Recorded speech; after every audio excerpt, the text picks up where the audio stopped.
Alhamdulillah, wassalatu wassalamu ala Rasulillah, wa ashhadu an la ilaha illallah, wahdahu la sharika lah, wa ashhadu anna Muhammadan abduhu wa rasuluh. This is the house of Allah, brothers and sisters in Islam.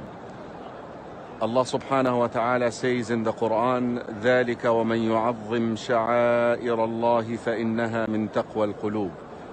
Thus, and whoever exalts, whoever glorifies, magnifies the things which Allah subhanahu wa ta'ala named to be special, like this place, it's a sign of taqwa in the hearts.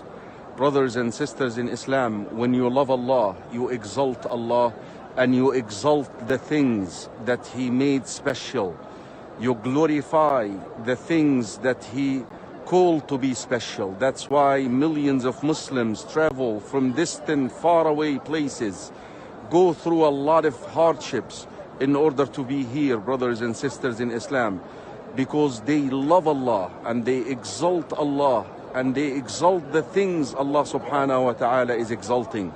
Dear sister, do you love the hijab?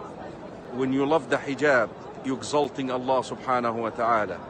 Dear brothers, do you love the beard? When you love the beard, you're exalting Allah subhanahu wa ta'ala.